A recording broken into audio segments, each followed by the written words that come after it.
ఐపోలవరం మండలం గుత్తినతీవి సాయి విద్యానికేతన్ స్కూల్ ప్రాంగణంలో నల్ల రామారావు కళావేదికపై పాఠశాల 25వ వార్షికోత్సవం ఘనంగా నిర్వహించారు. ఈ కార్యక్రమంలో ముమ్మిడివరం శాసనసభ్యులు పొన్నాడ సతీష్ కుమార్ ముఖ్య అతిథిగా పాల్గొని మాట్లాడారు. సాయిరాం హైస్కూల్ నిర్వహణ శైలి అందరికీ ఆదర్శమని అన్నారు. మండలాధ్యక్షుడు మోర్తారాణి మిరియం జ్యోతి, జెడ్పీటీసీ ముదునూరి సతీష్ రాజు విద్యార్థి దశలోనే ఉత్తమమైన లక్ష్యాలను నిర్దేశించుకుని వాటిని సాధించడానికి కృషి చేయాలన్నారు. చిన్నారులు అమ్మవారి జీవిత చరిత్ర చేసిన సాహసోపేతమైన కూచిపూడి నృత్యం, కోలాటం, కాంతార, భారతదేశ సైనికుల గొప్పతనాన్ని గురించి చేసిన అభినయ నృత్యాలు అందరినీ అబ్బురపరిచాయి. చిన్న పిల్లలు సైతం చిట్టిపొట్టి స్టెప్పులతో చూపరులను కట్టిపడేశారు. ఈ కార్యక్రమంలో సర్పంచులు, స్థానిక నాయకులు దుర్గాదేవి మునిరాజు, కసిలింక నరసింహమూర్తి, మెండ వెంకటేశ్వరరావు, అంగాని వెంకట సీతారాం, మందపాటి విజయలక్ష్మి, భైరవస్వామి, ముదునూరి పద్మ కృష్ణార్జునరాజు, ఎస్కే గీతాదేవి, వాసురాజు, జొన్నాడ జ్యోతి కృష్ణారావు, చోడిశెట్టి జ్యోతి, సత్తయ్య నాయుడు, లంకలపల్లి దుర్గారాణి, జమ్మి, కాటం సత్యరాజు, కరెస్పాండెంట్ సలాది శ్రీనివాసరావు, ప్రిన్సిపల్ సలాది సీతారత్నం, ఉపాధ్యాయులు పాల్గొన్నారు. సాయిరాం విద్యానికేతన్ పాఠశాల యొక్క 25వ వార్షికోత్సవాన్ని పురస్కరించుకుని విచ్చేసినటువంటి అతిరథ మహారథులందరికీ సాదరంగా స్వాగతం పలుకుతూ స్కూల్ యాన్యువల్ రిపోర్ట్ను తెలియజేయవలసినగా స్కూల్ కరెస్పాండెంట్ శ్రీ సలాది శ్రీనివాస్ గారిని ఆహ్వానిస్తున్నాం. విద్యార్థులలో శాస్త్ర సాంకేతిక పరిశోధనలలో చిన్ననాటి నుంచి ఆసక్తి పెంచేందుకు గుత్తినతీవి సాయిరాం విద్యానికేతన్ ఆధ్వర్యంలో సైన్స్ ఫెయిర్ నిర్వహించడం జరుగుతుంది. ఇందులో 100 మంది విద్యార్థులు పాల్గొని వారి యొక్క సైన్స్ ప్రాజెక్ట్స్ని ప్రదర్శించారు. అలాగే స్టూడెంట్స్ లెడ్ కాన్ఫరెన్స్ని కూడా నిర్వహించడం జరిగింది. విద్యార్థులకు నాణ్యమైన విద్యను అందించడంలో రాజీ పడమని తెలియజేస్తూ, అలాగే విద్యార్థులకు ఇంకా మెరుగైన విద్యను అందించడం కోసం వరల్డ్ క్లాస్ కరికులం అయిన లీడ్ ప్రోగ్రామ్ని సాయిరాం విద్యానికేతన్లో ఇంప్లిమెంట్ చేస్తున్నాం.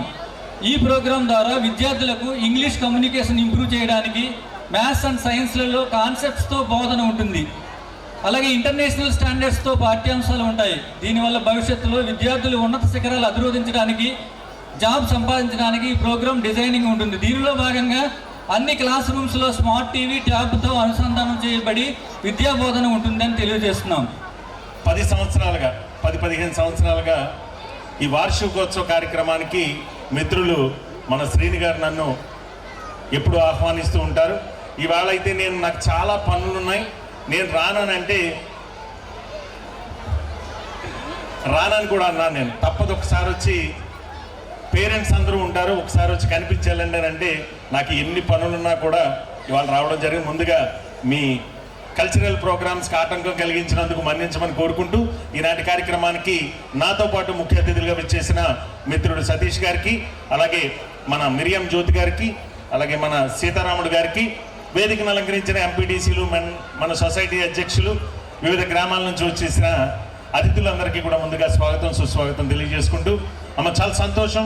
ఒక గ్రామీణ ప్రాంతంలో ఒక సంస్థను ఏర్పాటు చేసి, ఒక విద్యా సంస్థను ఏర్పాటు చేసి 25 సంవత్సరాలుగా విద్య లాభాపేక్ష లేకుండా విద్యను సేవ కింద ఇవాళ ఈ ప్రాంతంలో ఉన్న పిల్లలందరికీ అందిస్తున్నటువంటి మిత్రులు మనస్ఫూర్తిగా నేను శ్రీని గారిని అభినందిస్తున్నాను. నేను మామూలు విషయం కాదు. అంటే ఇంతమంది పేరెంట్స్తో ఇవాళ ఒక 25 సంవత్సరాల వార్షికోత్సవ కార్యక్రమం చేసుకోవడం అంటే అది మామూలు విషయం కాదు. ఎన్నో సంస్థలు వస్తూ ఉంటాయి, డబ్బే. ఇవాళ ఎక్కడన్నా చూసినా కాన్వెంట్లు అంటే డబ్బు ఫీజులే. అలాంటిది లాభాపేక్ష లేకుండా ఈ ప్రాంతంలో అందరికీ కూడా విద్యనివ్వాలి, ఈ ప్రాంతంలో ఉన్నటువంటి ప్రతి ఒక్కరిని కూడా ప్రయోజకుడుగా ఒక మంచి ఉన్నతమైన స్థానానికి చేర్చాలి అనే ఒక సేవాభావంతో అద్భుతంగా ఈ ప్రాంతానికి సేవ చేస్తున్నటువంటి మా శ్రీని గారికి మనస్ఫూర్తిగా నేను కృతజ్ఞతలు తెలియజేస్తున్నా. ఆయన ఏమడిగినా ఇస్తాను. ఎందుకంటే తెలుసా, ఇంతమంది ప్రజలకి మేము చేసేది ఒక సేవ అయితే ఆయన చేసేది విద్యాదానం అనేది మామూలు విషయం కాదు. ఇవాళ అద్భుతంగా 25 సంవత్సరాలు ఇక్కడ ఒక స్కూల్ నెలకొల్పి అద్భుతమైన టీచింగ్, మీరందరూ ఇంతమంది పేరెంట్స్ నమ్మకం పెట్టుకున్నారంటే మామూలు విషయం కాదు. సుమారు నాకు తెలిసి స్ట్రెంత్ ఎంత ఉంటుంది మీది? 600 600 పైచిలకు స్ట్రెంత్ అంటే మామూలు విషయం కాదు. అలాంటిది ఇంతమంది నమ్మకాన్ని పొందినటువంటి ఈ సంస్థ ఎంతో మంది ప్రయోజకులను చేసి ఉంటుంది. నాకు తెలిసి 25 సంవత్సరాల్లో ఎంతో మంది ప్రభుత్వ ఉద్యోగులు గాను, సాఫ్ట్వేర్ ఇంజనీర్లు గాను, డాక్టర్లు గాను, లాయర్లు గాను ఎంతో మంది స్థిరపడి ఉండొచ్చు, ఉన్నతమైన శిఖరాలు చేరుకుని ఉండొచ్చు. ఇంతమంది ఈ గ్రామీణ ప్రాంతంలో, ఇదంతా గ్రామీణ ప్రాంతం, ఈ ప్రాంతం నుంచి పిల్లల్ని చదివించాలంటే వేరే ప్రాంతానికి, దూర ప్రాంతాలకు కాన్వెంట్లో జాయిన్ చేయాలి.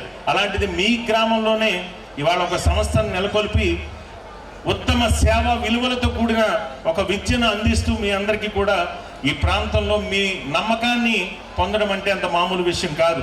అలాంటి నమ్మకం పొందిన ఈ సంస్థ 10 కాలాల పాటు ఈ చుట్టుపక్కల గ్రామాల్లో ఉన్న విద్యార్థులందరికీ కూడా మంచి విద్యను ఇవ్వాలని చెప్పి మనస్ఫూర్తిగా కోరుకుంటూ, ఈయనకి కావాల్సిన సౌకర్యాలు, ఆ కుళాయి ఒకటి, ఆ రోడ్డు ఒకటి ఇచ్చేస్తే పోలే, ఎంత మంచి చేస్తున్నప్పుడు ఇచ్చేద్దాం, ఏం కావాలో అది చేసేద్దాం, ఇబ్బంది ఏమి లేదు. మిస్టర్ జాక్సన్, ఈ నా పవిత్ర భారత పుణ్యభూమిలో కనకను మోహనవను మాదే మాదే.